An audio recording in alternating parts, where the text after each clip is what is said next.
प्रिय छात्रों, आप इस वर्ष एमपी सुपर स्वा का एग्ज़ाम दे रहे हैं तो यह वीडियो आपके लिए देखना बहुत ज़रूरी है। इन्हीं से आपको पेपर में क्वेश्चन मिल जाएंगे और इन्हीं से क्वेश्चन आपके सॉल्व भी हो जाएंगे। जो क्वेश्चन नहीं फंसता है उस क्वेश्चन का आंसर भी आप देख सकते हैं और हमारे समझाए हुए आंसर आपको याद रहते हैं, नहीं तो आप साल भर पढ़ते रहते हैं। जो बड़ी बड़ी परीक्षाएं होती हैं, लड़के 40-40 साल तैयारी करते हैं लेकिन परीक्षा में एंड टाइम पर वो भूल जाते हैं। इसलिए आप हमारा वीडियो देखो, आगे आने वाली सभी परीक्षाओं में यह क्वेश्चन आते हैं। बच्चों, आपका प्रश्न है कि एक तत्व के समान होते हैं। एक तत्व के क्या समान होते हैं? इन्होंने ये क्वेश्चन जो है गलत दिया था, माने उन्होंने पेपर में गलत छाप दिया था। तो प्रश्न ऐसा होना था, एक तत्व के समस्थानिक, एक तत्व के समस्थानिक, इस प्रश्न को ऐसा उनको देना था। तो जो होशियार छात्र थे उन्होंने तो मन में सोच लिया यह समस्थानिक लिखा होगा, लेकिन पेपर में गलत टाइप हो गया है। तो अब दोबारा से हम प्रश्न को पढ़ते हैं। एक तत्व के समस्थानिक समान होते हैं, माने कोई एक तत्व है, जैसे कि अपना एक तत्व है, अपना ए तत्व है हाइड्रोजन, ठीक है, ए हाइड्रोजन है आपका एक तत्व। तो ये तीन जो है हाइड्रोजन के समस्थानिक हैं। अब जो समान किस में होती है? समान किस में होती है आपको पता है? ये संख्या क्या कहलाती है? यह कहलाती है परमाणु संख्या। यह क्या कहलाती है? परमाणु संख्या कहलाती है। ऊपर की संख्या कहलाती है द्रव्यमान संख्या। तो ना तो परमाणु संख्या देखो समान होती है, तो परमाणु संख्या समान होती है, लेकिन ऑप्शन देख लो, ऑप्शन में परमाणु संख्या कहीं नहीं लिखा है। द्रव्यमान संख्या समान होती है, यहाँ पर देखो कहीं कुछ समान दिख रही है? नहीं दिख रही है, माना द्रव्यमान संख्या समान नहीं होती है। न्यूट्रॉन की संख्या समान होती है, तो न्यूट्रॉन कैसे निकलते हैं? एक में से एक घटाओ 0, दो में से एक घटाओ 1 और 3 में से एक घटा दो तो 2। तो पहले में देखो 0 हैं न्यूट्रॉन, दूसरे में 1 न्यूट्रॉन और तीसरे में 2 न्यूट्रॉन। तो देखो ये भी समान नहीं है न्यूट्रॉन, तो ये भी सी ऑप्शन भी गलत हो गया। फिर अगर भौतिक गुण समान होते हैं तो देखने में ये बच्चों अलग अलग दिखाई देते। अगर नहीं होते तो अपन कैसे कह देते कि ये 1H1 है, ये 1H2 है, ये 1H3 है? दिखने में तो पता चल रहा ना अपन को। तो भौतिक गुण भी इनके समान नहीं होते हैं। अब समान क्या होते हैं? तो बच्चों इनके समान होते हैं रासायनिक गुण। एक तत्व के जितने भी समस्थानिक होते हैं बच्चों, उनके रासायनिक गुण समान होते हैं। ऐसा कभी प्रश्न आपसे पूछ लिया जाए तो आप करेक्ट आंसर कर देना।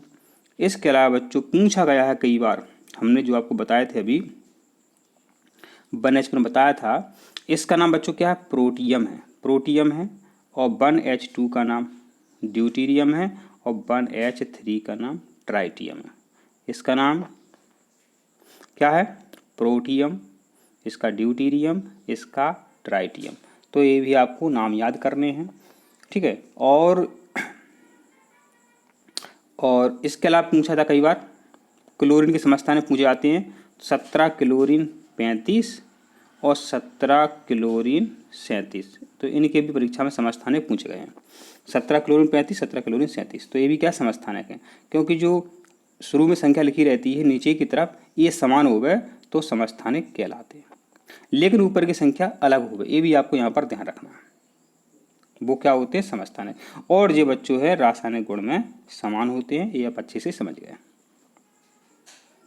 रटने से कुछ नहीं होता, रटना नहीं है, समझना है। अगर आपको सक्सेस होना है तो बात मानो तो ठीक, ना मानो तो आप जानो। अब बच्चों आपका प्रश्न है इलेक्ट्रॉन के आविष्कारक हैं। अब आपका प्रश्न है इलेक्ट्रॉन के आविष्कारक हैं।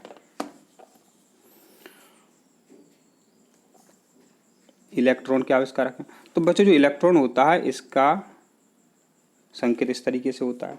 और बच्चों इलेक्ट्रॉन पर ऋणावेश होता है, क्योंकि हमने जो घात है एक ऋण की हमने यहाँ पर चढ़ा दी है, तो इलेक्ट्रॉन पर ऋणावेश होता है, ये भी आपको यहाँ पर ध्यान रखना है, ठीक है। अब इलेक्ट्रॉन के आविष्कारक होते हैं जे थॉमसन, है ना। इलेक्ट्रॉन की खोज किसने की थी? जे थॉमसन ने की थी। अब ये कहा बच्चों ई, हमने कहा आपसे ई, हमने कहा ई इलेक्ट्रॉन। देखो नाम में ही हम आपको बताते हैं तो नाम से ही उत्तर निकाल कर देते हैं। हमने कही ई ले इलेक्ट्रॉन। अब आपने इलेक्ट्रॉन हमसे ले लिए, तो आपको इलेक्ट्रॉन थामना पड़ेगा। अगर इलेक्ट्रॉन आप थामोगे नहीं तो इलेक्ट्रॉन क्या हो जाएंगे, गिर पड़ेंगे। हमने किसी से, अच्छा आप किसी को कोई चीज़ देते हैं, ई ले, आप ऐसे कहते हैं ले ले, तो वो थामेगा ना उस चीज़ को। तो ऐसे ही इलेक्ट्रॉन को थोड़ा मन से माइंड करो, ई ले, इलेक्ट्रॉन, तो इलेक्ट्रॉन ले लिए कि ई ले इलेक्ट्रॉन, क्या करना पड़ेगा अपने को, इलेक्ट्रॉन थामने पड़ेंगे। ठीक है, तो इलेक्ट्रॉन को थॉम्सन ने की थी। अब बच्चों क्या है, सभी से प्रश्न बनते हैं। न्यूट्रॉन की खोज किसने की थी? अरे अभी नचो नहीं, अरे नचो नहीं, रुको, हम आपको सिखा रहे हैं, अभी नचो नहीं, आप अभी नचो नहीं, बता रहे हैं। तो न्यूट्रॉन की खोज चैडविक ने की थी। न्यूट्रॉन की खोज चैडविक ने की थी, या ऐसे याद कर लो, चना। चैडविक ने न्यूट्रॉन की खोज की। अब आप पेपर देंगे, आपको ध्यान आएगा, सर ने कहा था कि नचो नहीं, माने न्यूट्रॉन की खोज किसने की थी, चैडविक ने की थी। अब बात करते हैं गोल्डस्टीन ने किसकी खोज की थी। गोल्डस्टीन की खोज किसने की थी? तो बच्चों आपको पता होना चाहिए कि आजकल जो जेवर आ रहे हैं उन पर क्या है, सोने की परत चढ़ा जाती है। सोने की कर देते हैं, परत चढ़ा देते हैं, परत चढ़ा देते हैं। ठीक है, तो नकली होते हैं वो, लेकिन लगते सोने जैसे हैं। ऐसे सोने का ऊपर उसमें कलर कर दिया, अंदर वो तांबा पीतल है। ठीक है, तो गोल्ड माने क्या होता है बच्चों, गोल्ड माने होता है सोना, होता है कि नहीं होता? तो अपन याद रख सकते हैं कि गोल्डस्टीन, गोल्डस्टीन ने बच्चों प्रोटॉन की खोज की थी। परीक्षा में कई बार पूछा गया है कि बता दो प्रोटॉन की खोज किसने की थी। प्रोटॉन की खोज किसने की थी, गोल्डस्टीन ने। कैसे याद रहेगा कि सर ने बताया था कि सोने की परत, गोल्ड परत, गोल्ड की परत, सोने की परत, तो गोल्डस्टीन की खोज किसने की थी, गोल्डस्टीन ने क्या किया था, प्रोटॉन की खोज की थी। और बच्चों प्रोटॉन को पी से दर्शाते हैं और इस पर धनावेश होता है। अब बच्चों क्या है, परीक्षा में अगर पूछा जाए कि प्रोटॉन की खोज किसने की थी, अगर ऑप्शन में गोल्डस्टीन नहीं हो तो रदरफोर्ड उत्तर लगा देना, क्योंकि कई किताबों में रदरफोर्ड भी यहाँ पर दिया हुआ है। अब बच्चों आपका प्रश्न है कि आवर्त सारणी में हीलियम को रखा गया, आवर्त सारणी में हीलियम को रखा है। तो बच्चों जो अपनी आवर्त सारणी होती है, आपको पता है इस तरीके से आपकी आवर्त सारणी होती है। यहाँ पर लास्ट में बच्चों, यहाँ पर लास्ट में बच्चों 18वां समूह होता है। यहाँ पर बच्चों लास्ट में क्या होता है, 18वां समूह होता है। 18वें समूह को अपन शून्य समूह के तत्व भी कहते हैं। ठीक है, इनको अपन अक्रिय गैसें भी कहते हैं। 18वें समूह के तत्व, शून्य समूह के तत्व और अक्रिय गैसें भी कहते हैं। तो जब हम इनको याद करते हैं तो पहला तत्व आपका हीलियम है, फिर आपका नियोन है, फिर आपका आर्गन है, फिर आपका क्रिप्टॉन है, और फिर आपका जीनॉन है, और फिर आपका रेडॉन है। समझ रहे बात? तो यही पूछा था कि जो हीलियम है इसको कहाँ रखा गया है, इसको बच्चों रखा है शून्य समूह के तत्वों में। हीलियम को कहाँ रखा गया है, शून्य समूह के तत्वों में हीलियम को रखा गया है। तो आपको आवर्त सारणी याद कर लेनी चाहिए, क्योंकि आवर्त सारणी पर प्रश्न हमेशा बनते हैं। हमने एक बता दिया, आप सबको याद करना पड़ेगा आपको। अब प्रश्न है किसका आकार सबसे बड़ा है, किसका जो आकार है वो सबसे बड़ा है। ठीक है, तो बच्चों आपको पता होना चाहिए ये एल्यूमिनियम है। एल्यूमिनियम का परमाणु क्रमांक बच्चों 13 है, सबका 13 रहेगा परमाणु क्रमांक। परमाणु क्रमांक नहीं बदलेगा, जिस तरह से आपकी हाजिरी क्रमांक, हाजिरी नंबर नहीं बदलता है पूरी साल भर, लेकिन जो तत्व होते हैं उनका जिंदगी भर परमाणु क्रमांक नहीं बदलता है। अब आकार किसका बड़ा है, तो बच्चों ये इस तरीके से है, एल्यूमिनियम, एल्यूमिनियम धनायन, एल्यूमिनियम 2 धनायन और एल्यूमिनियम 3 धनायन। इस तरीके से परीक्षा में पूछा जाता है। यहाँ पर घुमा देंगे, एल्यूमिनियम की जगह कोई सा भी तत्व दे दें, कोई सा भी तत्व दे दें, लेकिन आपको समझना आना चाहिए जैसे हम समझा रहे हैं। ठीक है, तो बच्चों एल्यूमिनियम में क्या 13 प्रोटॉन जो हैं बच्चों 13 इलेक्ट्रॉन को खींचेंगे। ठीक है, अब यहाँ पर बच्चों क्या होगा, जो 13 प्रोटॉन हैं, 13 प्रोटॉन है बच्चों, वो 12 इलेक्ट्रॉन को खींचेंगे, 12 इलेक्ट्रॉन को खींचेंगे, क्योंकि +1 माने 1 इलेक्ट्रॉन निकल गया। हमने आपको कई बार बताया कि धन होवे तो इलेक्ट्रॉन घटा देते हैं, और ऋण होवे तो इलेक्ट्रॉन जोड़ देते हैं, ये आपको पता होना चाहिए। इसमें 13 प्रोटॉन 11 इलेक्ट्रॉन को खींच रहे हैं, इसमें 13 प्रोटॉन जो बच्चों 10 इलेक्ट्रॉन को खींच रहे हैं। अब आप ही बताओ, ये कंडीशन बनती है कभी तो 13 जने को खींचेंगे, अगर 13 जने 10 को खींचेंगे तो आकार छोटा हो जाएगा, सिंपल सी बात है, सोच सकते हैं अपन। लेकिन 13 लोग को खींचेंगे तो दूर दूर भगेंगे, तब दूर दूर भगेंगे तो आकार बड़ा होगा। तो किसका आकार बड़ा है बच्चों? इस तरीके से अपन निकाल सकते हैं एल्यूमिनियम का। ठीक है, ऐसा कोई सा भी प्रश्न आ जाए, हल भी नहीं करना आपको। जिस पे आवेश नहीं होवे या जिस पे कम आवेश होवे वही उत्तर सही होता है, सबसे बड़ा आकार। परीक्षा में पूछे किसका आकार सबसे छोटा है, तो जिस पे ज़्यादा धन लगे होवे उसका आकार सबसे छोटा होता है। इस तरीके से प्रश्न परीक्षा में पूछा गया है। ये देखो प्रश्न में ही उत्तर है, वह बंध जो इलेक्ट्रॉन के साझे से बनता है, वह बंध जो बच्चों इलेक्ट्रॉन के साझे से बनता है। ठीक है, साझे से बनता है तो ऑप्शन देख लो, लिखा हुआ है सहसंयोजक बंध। ठीक है, सहसंयोजक बंध। अब बच्चों जो आयनिक बंध क्या होता है? आयनों से बनता है। ठीक, ये आपको पता होना चाहिए, तो प्रश्न में ही उत्तर छिपाता है। अब देखो इसका उत्तर आप बताना बच्चों, हम आपको समझा चुके हैं। ये प्रश्न आपसे पूछ रहा है कि क्लोरीन ऋण आयन में कितने इलेक्ट्रॉन होते हैं। तो बच्चों क्लोरीन जो है उसका परमाणु क्रमांक माने हाजिरी नंबर इसका कितना है? 17 है। आपको याद हो जाना चाहिए, अब तो हम आपको याद करवा देंगे मोस्ट। हमने आपको बता चुके हैं कि जब धन होवे तो घटा देते हैं, ऋण होवे तो जोड़ देते हैं, ये हम आपको बता चुके हैं। अब 17 क्लोरीन ऋणायन में कितने इलेक्ट्रॉन है? ऋण है तो जोड़ देते हैं, तो बराबर 17 + 1 बराबर 18 इलेक्ट्रॉन। तो क्लोरीन ऋणायन में 18 इलेक्ट्रॉन होते हैं। इस तरीके से आप उत्तर निकाल सकते हैं। कोई समस्या हो तो आप बता सकते हो। हमने बच्चों कहा 7 नाइट्रोजन 3 ऋणायन में कितने इलेक्ट्रॉन होते हैं, ये परीक्षा में पूछा गया। तो कमेंट में इसका आप जवाब देवें। 7 नाइट्रोजन पर -3 आवेश हैं, तो इसमें कितने इलेक्ट्रॉन हैं, आप कमेंट में उत्तर दे सकते हैं। अगला प्रश्न है, कोल तार का उपयोग सामान्यतः क्या बनाने में होता है? तो कोल तार का सामान्यतः उपयोग सड़क बनाने में किया जाता है। कोल तार का उपयोग किसमें होता है? सड़क बनाने में होता है कोल तार का उपयोग। अब बच्चों जो पेट्रोलियम है, वास्तव में आपको पेट्रोल नहीं लिखा है यहाँ पे, यहाँ पेट्रोलियम लिखा है। ठीक है, पेट्रोल तो शुद्ध होके आया है, डीजल तो शुद्ध होके आया है, लेकिन वास्तव में जब पेट्रोलियम आपको मिलता है, माने पेट्रोल की शुरुआत की अवस्था, माने इसको अपन कच्चा तेल भी कहते हैं। तो पेट्रोलियम जो है जब कुओं से निकाला जाता है तो वास्तव में ये बच्चों काला होता है, इसलिए पेट्रोलियम को क्या कहते हैं? काला सोना कहते हैं। पेट्रोलियम को क्या कहते हैं?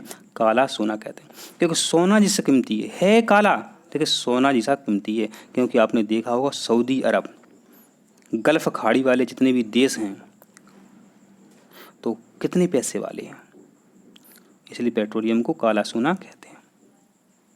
यह प्रश्न भी अति महत्वपूर्ण प्रश्न है। शुद्ध जल का पीएच होता है, जो शुद्ध जल होता है बच्चों इसका पीएच मान होता है, इसका पीएच मान बच्चों 7 होता है, और 7 को कहते हैं उदासीन।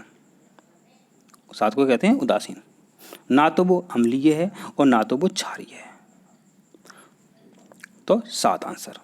और आपको पता होना चाहिए 7 से कम अंक हो तो अम्ल कहते हैं, 7 से अधिक हो तो क्षार कहते हैं। ऐसा भी प्रश्न परीक्षा में पूछा गया, और 7 लिखा हो तो उदासीन कहते हैं।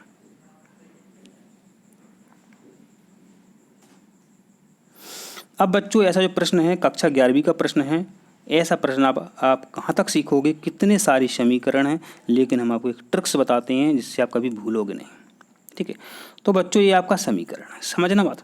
यहाँ पर नाइट्रोजन 1 ले रहे हैं अपन, शुरू में कोई संख्या नहीं है तो 1 मानते हैं, और यहाँ पर हाइड्रोजन अपन ले रहे हैं 3 माने, तो 1:3 नाइट्रोजन हाइड्रोजन मिल करके बच्चों क्या बना रहे हैं? 2 बना रहे हैं, 2 अमोनिया का निर्माण कर रहे हैं।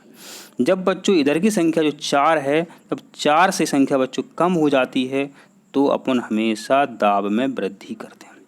अपन दाब में क्या करते हैं, वृद्धि करते हैं, रट लो। अब इस तरीके के बच्चों कई लोग समीकरण बताते हैं, याद कराते हैं 50-50 समीकरण। अब बताओ समीकरण रटने में फ़ायदा है कि हमने ये ट्रिक्स बताई आपको उसमें फ़ायदा है। इस तरीके से आप देख सकते हैं। तीर के पहले देख लेना, ठीक है, कि कितने अणु हैं। अगर कम बन रहे होंगे तो दाब बढ़ाएंगे ऐसी अभिक्रियाओं में, तो अमोनिया अधिक बनेगी। तो ये आपका प्रश्न का आंसर रहा। बच्चों यहाँ पर और पूछेंगे कि अमोनिया जो है बच्चों किस विधि से बनाते हैं, तो अमोनिया बनाते हैं हैबर विधि से, ठीक है। और इसमें एक उत्प्रेरक काम में लेते हैं, उसका नाम है लोहा उत्प्रेरक। लोहा उत्प्रेरक, इसके अलावा लोहा उत्प्रेरक जो है इसकी वृद्धि हो जाए उत्प्रेरक की, उसको बोलते हैं उत्प्रेरक वर्धक, वो लेते हैं अपन मोलिब्डेनम। यहाँ पर क्या सीखा आपने, अमोनिया हैबर विधि से बनाते हैं, इसमें लोहा उत्प्रेरक काम में लेते हैं और उत्प्रेरक वर्धक मोलिब्डेनम काम में लेते हैं।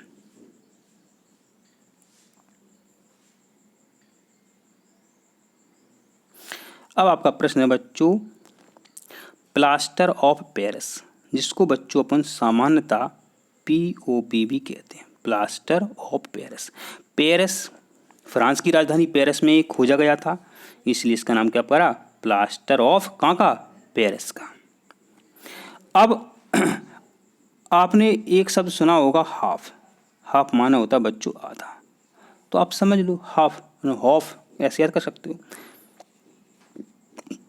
तो प्लास्टर ऑफ पेरिस का रासायनिक सूत्र क्या है बच्चों, CaSO4 1/2 H2, 1/2 माने अपन आधा, इसमें आधा पानी का अणु है और कैल्शियम सल्फेट है, प्लास्टर ऑफ पेरिस। तो टूटी हुई हड्डियों को जोड़ने के लिए डॉक्टर इसका इस्तेमाल करते हैं, इसको आप समझ सकते हैं पलस्तर। जो पलस्तर चढ़ाया जाता है, टूटी हुई हड्डी हाथ जो भी टूट गए होंगे तो यही चढ़ाते हैं POP, प्लास्टर ऑफ पेरिस। अब बच्चों बहुत इंपॉर्टेंट प्रश्न है कि सामान्य ताप, माने आप वीडियो देख रहे हैं तो ये सामान्य ताप है अभी, लेकिन जो AC चला रहे हैं तो वो सामान्य ताप नहीं है, ठीक है। तो सामान्य ताप पर कौन सा धातु द्रव है, आपने सुना ही होगा धातु, अधातु, उपधातु सुनी होंगी आपने, ठीक है। तो अगर आपके पास बच्चों देखो यहाँ पर देखते हैं एल पहले लिखा है लेड माने सीसा, तो बैटरी होती हैं, बैटरी में जो दो तार जुड़ते हैं, क्या बच्चों बताओ वो द्रव होता है, तो ठोस होता है। तो पहला ऑप्शन आपका जो क्या है गलत हो गया, द्रव यही नहीं है। कापर, कापर माने होता है बच्चों तांबा, तांबा क्या द्रव होता है, नहीं होता है। आयरन माने लोहा, लोहा बच्चों क्या द्रव होता है, वो तो ठोस होता है, सबको पता है। तो आपका आंसर क्या है मरकरी। अब बच्चों यहाँ घुमाएंगे, मरकरी न लिख के बच्चों वो कभी पारा लिखेंगे, पारा न लिख के बच्चों कभी वो Hg लिखेंगे, ठीक है। और बच्चों जो थर्मामीटर होते हैं, थर्मामीटर क्या, अब इसमें लिखने में नहीं बनता बच्चों, पारा का ये संकेत हो गया और हमने बोला था थर्मामीटर। जो थर्मामीटर होते हैं बच्चों उनमें यही पारा भरा रहता है, क्या भरा रहता है, पारा भरा रहता है, संकेत क्या है Hg है। थर्मामीटर में इसका उपयोग करते हैं और कैसा होता है, द्रव होता है। अब प्रश्न है किसी अयस्क को वायु की अनुपस्थिति में उच्च ताप पर गर्म करना क्या कहलाता है। यहाँ पर ध्यान देना, उच्च ताप पर गर्म करना लेकिन वायु की अनुपस्थिति में। तो वायु की अनुपस्थिति में अयस्क को हम जब गर्म करते हैं तो उसको निस्तापन कहते हैं, क्या कहते हैं, निस्तापन। जैसे ये क्या है, CaCO3 है, इसको जब गर्म करते हैं बच्चों, जब इसको गर्म करते हैं तो क्या बनता है, कलई बनती है। कलई जानते हो आप, नहीं जानते हो, दीपावली पर अपन घर में पोतने का काम करते हैं, एक कलई का सूत्र है, ठीक है। तो कैल्शियम कार्बोनेट को गर्म करते हैं भट्टियों में वायु की अनुपस्थिति में, तो क्या बनता है, कलई बनती है और CO2 गैस निकल जाती है, इसको अपन निस्तापन बोलते हैं। लेकिन ऐसा पूछा है कि वायु की उपस्थिति में गर्म करते हैं तो कहलाएगा उत्तर भरजन, माने भूंजना, भरजन। अनुपस्थिति वाला प्रश्न पूछा है तो आपका आंसर है निस्तापन। ऐसा ही पूछा गया है कि CaCO3 से कलई बनाना किस प्रक्रिया का उदाहरण है, तब भी आपका उत्तर रहेगा निस्तापन। अब आपका प्रश्न है कि प्राकृतिक रूप से प्राप्त बहुलक जोड़ी है। बहुलक, आपके घर में जो पन्नी होती हैं, सब्जी लाते हो, फल लाते हो, वो सब बहुलक के उदाहरण हैं। पाइप देखे होंगे प्लास्टिक के, वो भी क्या बहुलक है। लेकिन यह पूछा है कि प्राकृतिक रूप से प्राप्त होने वाली बहुलक है, तो यहाँ पर आप ध्यान देना। नायलॉन देखो बच्चों, मनुष्यों ने बनाया है, ठीक है, तो एक कृत्रिम हो गया। अब जो बी ऑप्शन है आपका स्टार्च व सेल्यूलोज, तो बच्चों ये क्या है, प्राकृतिक बहुलक है। अब बच्चों सी और डी गलत क्यों हो गया कि नायलॉन लिखा है, तो ये भी गलत है। पीवीसी के पाइप होते हैं, तो ये भी मनुष्यों ने बनाए, तो ये गलत हो गया। इस तरीके से आप आंसर भी सोच सकती हैं। इंपॉर्टेंट प्रश्न है यह। प्रश्न भी कई बार परीक्षा में पूछा गया है। HCOOH का IUPAC नाम क्या है, ठीक है, क्या नाम है, तो यहाँ पर ध्यान देना। आपको बच्चों हाइड्रोकार्बन याद करने हैं, इस तरीके से होते हैं C2 C3 C4, इस तरीके से होते हैं। तो बच्चों जिसमें एक कार्बन उसे मेथेन कहते हैं, 2 को एथेन कहते हैं, 3 को प्रोपेन कहते हैं, 4 को ब्यूटेन कहते हैं, 5 को पेंटेन कहते हैं, ठीक है। अब यहाँ पर देखो प्रश्न में देखिए आप HCOOH, तो यहाँ पर जो कार्बन है बच्चों कितने हैं, सिर्फ एक है। और हमने यहाँ क्या बोला था, पहले एक कार्बन हो तो उसको मेथेन कहते हैं। तो ऑप्शन पे आप नज़र देख लीजिए, तो क्या आंसर सही है आपका, ये आपका मेथेनोइक अम्ल। और बच्चों ध्यान देना, इस तरीके से होता है, इस तरीके से ये होता है।